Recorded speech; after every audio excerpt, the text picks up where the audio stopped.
What happens when someone treats you incredibly well and they never hear from you and will never hear from you? Do they think or do they know that they are still making a positive impact on you? I think that's a place where business owners often struggle. It's branding. I think it's because in the last 30, 40 years, everything in business in terms of marketing and advertising has gone to a completely...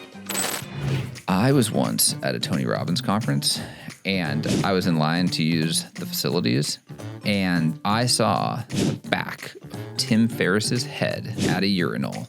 You did not talk to him at a urinal.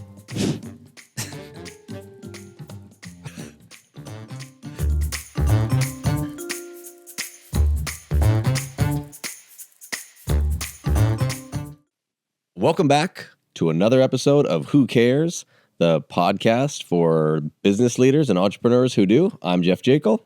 And I'm Jay O'Brien. It's been 2 weeks since we... I know. More. It's been more than 2 weeks since we recorded anything. Like, they'll never miss a beat because they'll just keep cranking out. Yeah. But no one's been waiting. why don't you look right into the camera and let people see that luscious brown tan, maybe a little bit of pink in the forehead. Nice syrupy brown. Mr. O'Brien just spent 2 weeks in Hawaii. Sure did, bud. Tell us about it. It was exceptional? wonderful. I went to two islands that I have never been to before. Went to the Big Island and stayed in Kona, which was lovely. And then went to Kauai and stayed in the south side, Poipu area, and then the north shore in Princeville. It was lovely. Which would you rate them all evenly? Do you have any amazing service experiences? I did. Yeah, okay. So stayed at Kona Village. Highly, highly recommend this place. It's a Rosewood property. Okay. And it's pretty cool. They have bikes spread throughout the entire property. And I think at one time they gave you a bike upon checking in, like you and your wife would each get a bike, whatever. Okay. It's not, they're not tandem Share a bicycles, bike. but I think they had like license plates at some point. Because Ash was showing me these photos and like it would say like Jay and Ash and it's like your bike. Personalized license. Well, they don't do that anymore. And I thought it's interesting because you like if you checked in and you got like a personalized bike, like this is your bike to get around the property, you'd think, oh, that's really cool. Well, it's actually not so cool. What's really cool is there's bikes everywhere on the property. So like you go ride to the beach and then you walk to some bar. Well, you don't have to go back and get your bike. You just like get this bike that's next to the bar. So bikes are always changing hands. Have a penny, leave a penny, take a penny, need a penny kind of thing. It's Sure, but with bikes. But with bikes, yeah. So But they drop them off to you, right? That when we were in Mexico at one point, I think on our honeymoon. No, they didn't drop them off at the room or anything like that. You just because you just grab one wherever you Anywhere were. you are. Yeah. So that was cool. You didn't feel like having lunch somewhere and you're like, we're stealing someone's bike. Like they're going to come out of here and their bikes that they brought here aren't going to, you never felt like that. It goes through your head. Yeah. But no, it was awesome. So then we went to Kauai, stayed at this place called Kukui'ula. And it's basically this like private country club golf course thing that you can, if you don't own a property there, which between me and you, I don't. Yeah, no, I'm aware. you tell me every week. But you can rent a place there, and if you rent a place there, you get access to the golf course, which is amazing. This is the one you sent me the video of where you were walking through the place and you get the tongs or whatever. It's like this place looked insane. You walk through, first of all, whose hotel room has Wolf appliances? That's just wild. Sure. And you walk right out to the back and take out a pitching wedge and hit a ball onto the green. Yeah. I mean, you missed the green, but you get the You can't idea. tell that from the video. Yeah, I could. I zoomed in. So stayed there for a few nights and then went up to Princeville and it was really beautiful. Blah, done. There you go. There was my Hawaii recap. Which was funny, the direct. I mean, I know you did it chronologically, but it wasn't Princeville. That was your spot where you're like, I got to go back to Princeville. Or you told me, it's the most beautiful. It's the most beautiful for sure. Okay. Yeah, very lush, very green. Okay.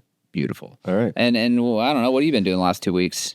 Just running a company by myself. That's been pretty great. No, not by myself. We have so many amazing people there, but I just mean like, in the stuff that you and I normally do. It was still, but that's, you know what? It's not going to be this episode. We do a lot of this where we're like, we should do an episode about that. And then we don't write them down. So we should probably be doing that. But what is it? just so you went and you came back and you left a gift on my desk and with a card that essentially said like, thank you for making it so that you could completely unplug and just basically telling me that I need to do the same, but just the importance of like taking time as a business leader, operator, owner, or whatever, to like be 100% in and 100% out. And that like, I'm terrible at that. You're very good at it. I mean, I've known you for 10 plus years and you've taken probably 3 days off ever. You can tell because of all your eyes. I wouldn't know that. That's not, I mean, I've taken the vacations, but yes, I still do work when I'm there. I would never like the idea that you didn't look at your email for 11 days or whatever, like not once is just wild to me. I'd just be like constantly thinking about stuff. But it's admirable. But like the importance of that, I know it to be true. And I know like the trip that I took last year was the longest. I didn't work for like 5 or 6 days or whatever. And it was like a totally different experience for me. Felt great. Very important. We should it's a zoom out and reclaim your life kind of a thing, which we touched on last week. We can do that episode. Yeah. Also, the other answer to your question, I went to the gym twice in 1 week. That was cool. Pretty good. Yeah. Pretty good. I tried to go surfing once. I had a day where I went surfing first thing in the morning, played tennis in the late morning, and then golfed all afternoon. That was so you do take days off. That was Employee Appreciation Day. We gave the entire company the day off and told them to go do whatever. We actually sent a couple of our people to the spa. Don't know if you knew about that. And then I was like, well, I'm going to take the day. Love that. Love that for you. So yeah, enough about Hawaii and about my surfing and doing cool stuff. And what are we going to talk about today? So we have talked about the law of reciprocity, right? So people naturally have a knee-jerk reaction to want to respond in a way that's like kind of compensating or overcompensating for the original gesture. And that's called the law of reciprocity. And in business, that generally results in something in the form of a referral or cross sales or something. More revenue, whatever it is. Yeah. So what I wanted to talk about because of this trip to Hawaii is I experienced a lot of great touches, a lot of things that, I mean, through and through, in every property, on my way there, I'll explain everything. But what happens when someone treats you incredibly well and they never hear from you and will never hear from you? Do they think or do they know that they're still making a positive impact on you? I think that's a place where business owners often struggle because they're like, oh, I do all this nice stuff all the time. I never hear from anybody. Or like, and so they think, I'll just stop that. Yep. Well, today we should go over some real practical examples as to the impact they inevitably are leaving, whether they hear about it or not. Mm-hmm. So, love it. To start, right out of the gate, I was able to read a lot when I was gone, which I loved. I know, 4 books. Because I never get to do that. That's wild. And you were analog reading. I was analog reading, yeah. So I'll plug a book right now. It's one of the best books I've read in a very, very, very, very long time. I did not want to read any sort of business book, nothing that's going to get my brain going that way. Just want to read more like personal kind of life stuff, you know? Yeah. So I was in LAX and about to leave. Ash is like, hey, why don't you go in there and look for a book? I'm like, all right, whatever. Look, and she's like, points out Greenlights by Matthew McConaughey. I'm like, I'm familiar with the book. I listened to a bunch of his interviews when he was on his podcast tour. Like, I'm pretty familiar with it, like, you know, some of the anecdotes in there or whatever. I'll pick it up. So I pick it up. I open it when we board the plane. I did not put it down once the entire flight. I read that thing cover to cover. When we touched down, I had finished the book. It was wonderful. But and I told you kind of missed out, honestly, because I did it on an audiobook. Like I'm reading it in his voice. Well, of course, that's the same way that you read texts. Sure, but there's photos in there. Okay, I missed those. Yeah, the photos are really good. Okay. There's a couple like ones that had me laughing out loud in the plane. Okay. But anyway, when I got done reading that book, it had impacted me in such a way where I was like, dude, that is one of the best books that I've read. And there's a few of them that have come to mind. If you've ever read Jerry Weintraub's When I Stop Talking, You'll Know That I'm Dead. Incredible. Yep. Another one that I did on audio. And I don't do most books on audio. So that one I did on audio, and I've listened to it on audio probably 5 times. Like, it's such a good one. Yeah. Neil Strauss, The Truth, another one that I'm like, dude, that is a book that just has to be read. I don't think I've read that. And I think you've talked about it. It has to be read, I would say, mostly probably by men. Okay. Like, resonates a lot with men. Well, lucky for us, 91% of the people that are listening and watching our stuff are men right now. Ladies, where you at? Wait, didn't we read a Neil Strauss book when we did that book club? Yeah. Didn't we have him on? I read all of them. I mean, I love the man. Didn't we get him on a Zoom call? Is that who? No. That was the guy who wrote Bringing Down the House. Oh. Ben Mezrich. Ben Mezrich. Okay, so anyway, but prime example, like in that moment, I'm thinking, damn, these words were incredible. This book was amazing. Like, I'm gonna instantly buy this for friends of mine that came to mind right away, like gifted to him right away. I did on the plane, in fact. Who'd you get for? Noise. Okay. And he's already read it. Yeah. And he's like, dude, thank you so much. This book's incredible, or whatever. So it's already that's the referral. Yep. Right? That's like the Matthew McConaughey sold another book. The evangelist in me, you know. I have never, nor will I ever, write a letter of any kind to Matthew McConaughey thanking him for this book. You probably should. He's never going to know the impact he had on me personally. Yep. Right? Or Noise. Yep. So the point is, there's like this.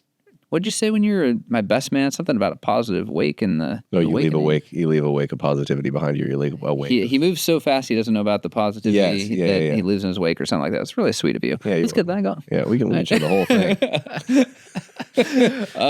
But that's like a perfect example. Well, those sort of chain of events kept happening throughout the trip. Where night one, there's turn down service at the hotel. We get back from dinner. And the whole room's been done, whatever, not uncommon. Well, there's a pregnancy pillow on the bed. Nice touch. Great touch. Nice touch. Now, how did they know? They saw Ash, or you? It might have been logged in the notes that that we were there for a baby moon. Like, it might have been. Okay. A little callback to something from a few episodes where if a company or if you're going to ask questions like that, intake things, whatever, if you ask specific things like that, use the data. Use the data. Otherwise, it's kind of like you created an expectation and then nothing happened. So, in fact, when we checked in and we saw the room, there was like a bottle of champagne on ice. So it appeared. And instantly, like, Ash's first reaction is like, oh my God, you should totally go have a glass of champagne or whatever, you know? And then I go and I'm like, it's Martinelli's. Another touch. So then, of course, you call the front desk and you're like, you guys, what the hell? Like, what am I supposed to have? Oh, no. I opened up the expensive minibar and just started going through there. I really did, actually. Yeah, sure. Like a badger in a minibar. But those things kept happening throughout the trip, and it got me thinking, like, wow, I'm not going to call the front desk and be like, thank you so much for this pregnancy pillow. Yeah. I'm not going to say, wow, really nice touch on remembering the Martinellis and all these things. In fact, during that time, I also got a phone call because of the reservation we had locally at a restaurant called Ocean 48. Oh, here, where they called my cell phone, and it was a live human that left me a message saying, hey, just want to thank you so much for dining here last night. Did they ask you for any feedback, or was it just like, thank you? I didn't answer the call. Oh, got it. And no, in fact, and I loved that, how how much I love this. They said, no need to call back. No need to call back. Yeah, I knew what you were going to say. What are my two favorite words to read in an email ever? You just told me this. Please disregard. Yes. Please disregard. Please disregard. It just means there's nothing for me to do. Just means, okay, that's another thing I don't even need to think about. But the point is, these are all these things that are happening that are making me feel good and leaving me really impressed, and ultimately adding to like the experience, but also to like the referral rate. I'm not going to say, hey, you should go eat at this restaurant because they called and asked, but it's adding to the whole thing I already liked, which was the core product, You're not going to say you should go eat there because of this, but you have probably already told 3 or 4 people that this happened from this restaurant and you thought it was a nice touch. Totally. And so it's like a tangential kind of like, it's branding. So like, we've talked about this a bit, but there's I think we can give a whole bunch of examples of these things, like favorite albums, favorite movies, or like things that you're never going to thank somebody who created it. And we should give more of those so people understand.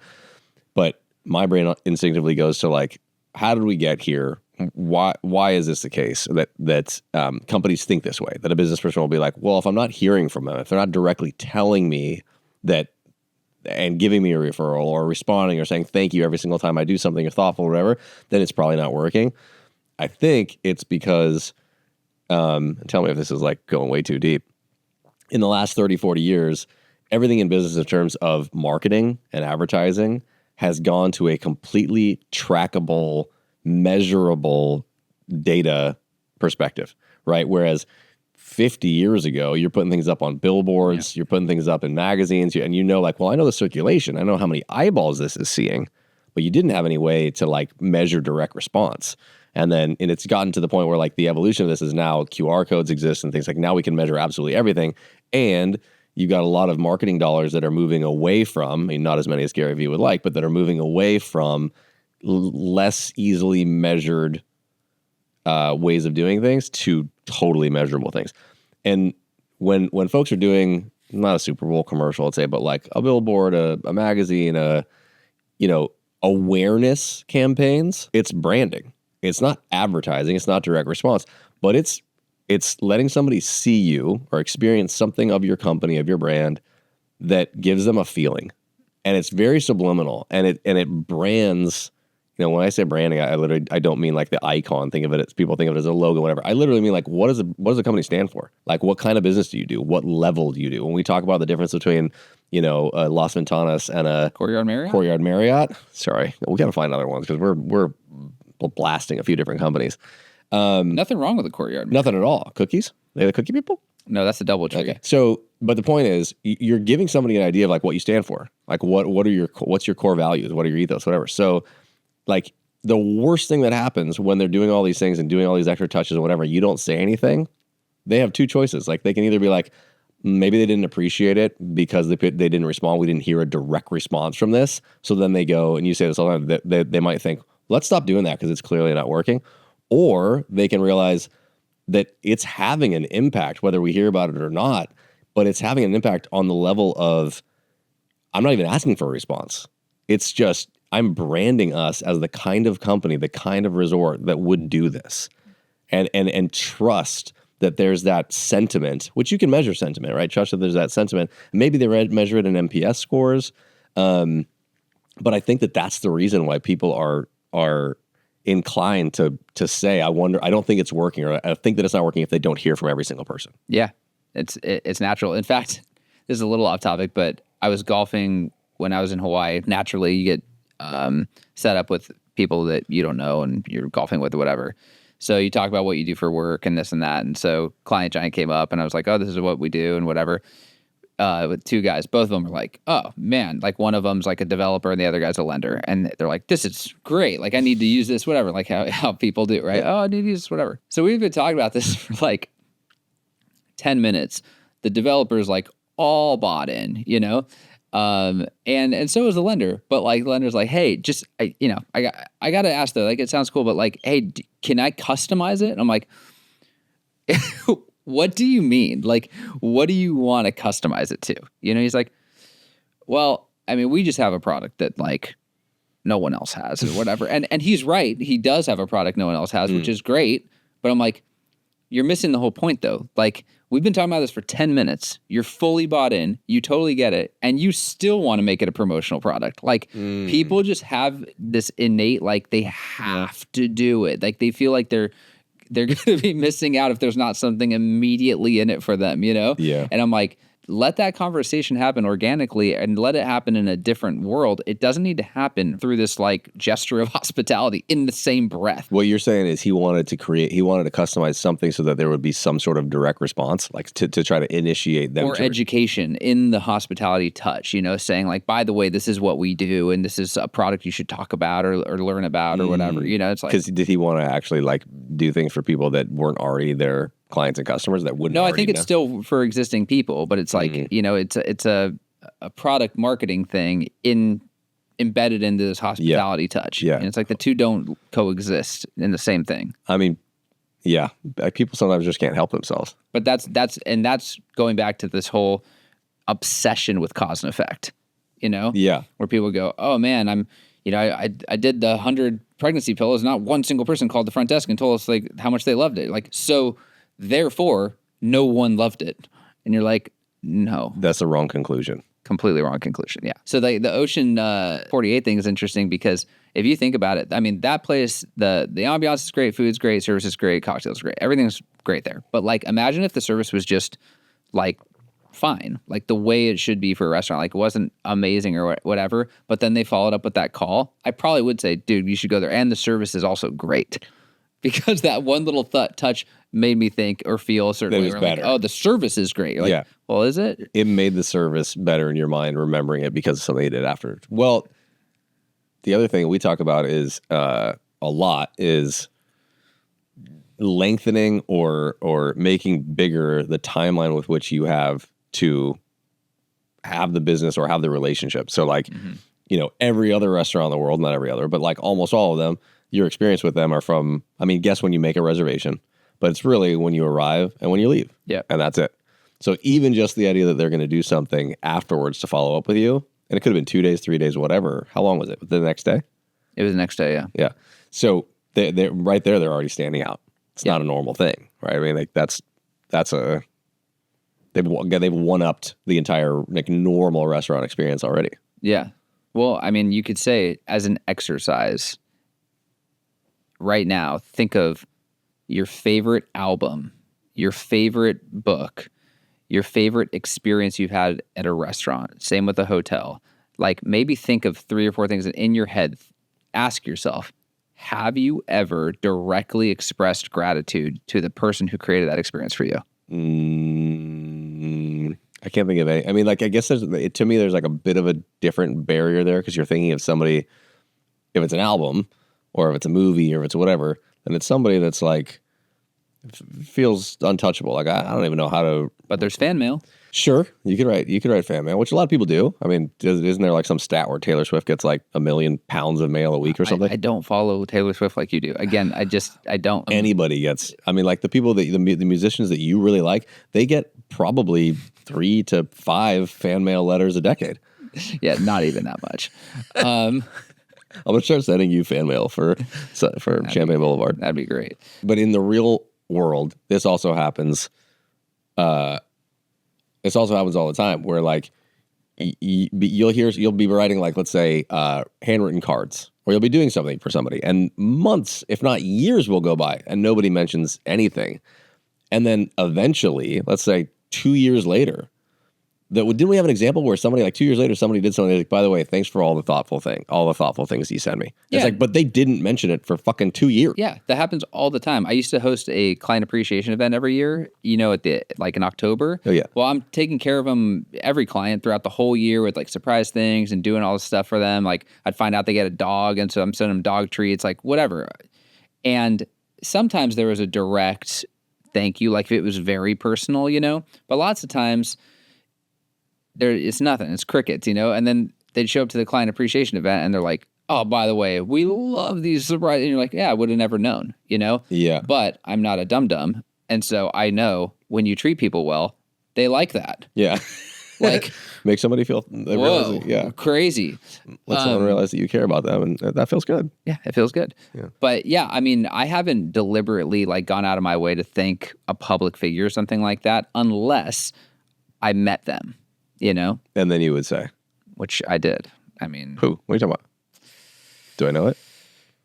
I was once at a Tony Robbins conference and I was in line to use the facilities and I saw the back of Tim Ferriss's head at a urinal. You did not talk to him at a urinal. The line was extremely long. I got out of line just so I could be that awkward guy outside of the bathroom. And Rennie walked out like, oh, hey, Tim. Would you have a conversation? I mean, kind of. I just said, all I did was thank him. That's literally what I did. I said, hey, I just want to thank you for all the stuff you put out. It's really made like a huge impact on my life. And he's like, oh, thanks, man. And that was that.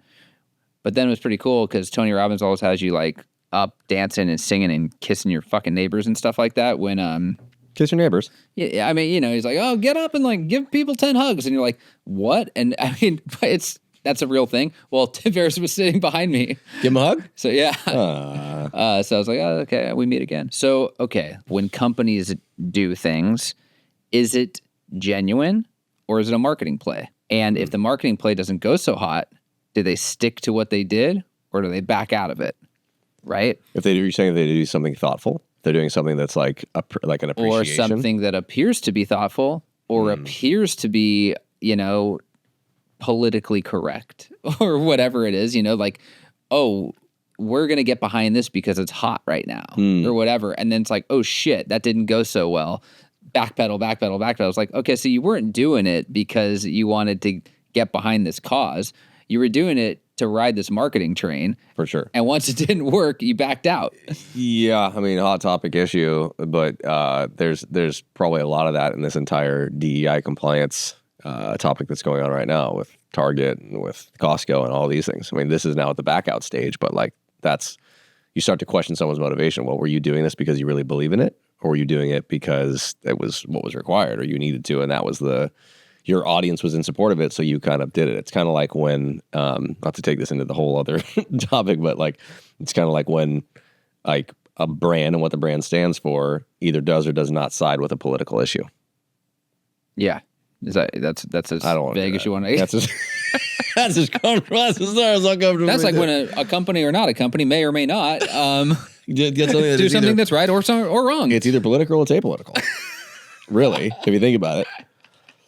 All right. Well, this one's gonna have to get cut around more than anything we've ever done so far. But I feel good about it. I feel like we can tackle those things when it's not 5 minutes before we're gonna record, and we can be a little more thoughtful with how we approach it. Because I definitely have opinions on that for sure, that aren't necessarily like controversial. Yeah, no, not at all. I don't think. Yeah, I'm sure they are. I really stand by what I just said, and I can give a lot of examples for it. What did you just say? I'd really like to apologize. I'm not going to. I would just like to. I keep rewatching Curb Your Enthusiasm, and what you were just saying with like when they say it or if they don't say it. I was just watching the one where he's the veteran, where she's getting married to the veteran, Sammy, and he walks in, and everyone's like, "Thank you for your service." Thank you for your service, and he just goes, "Hey, Larry, great to meet you." It just says nothing. It's like. It's because you didn't say it. It's just what you didn't say. Yeah. Basically, not everything's cause and effect. You're leaving a positive impact, whether you think you are or not. And you can realize that by own examples that are happening in your life. And also, thinking wildly short-term about things is never going to be something that creates long-term growth. So like the example of people who might start doing a pregnancy pillow for 1 month, 2 months, 3 months, and nobody says anything, or they don't have any good response, or they don't never see it come up on a review site or whatever it is, and they're just like, okay, we're going to scrap it. You never know what would happen after like 4 months, 5 months, 6 months, or whether anybody ever says it at all. You may never hear a direct response from somebody about a positive experience, or it may take longer than you think to actually hear that, or to have somebody refer you.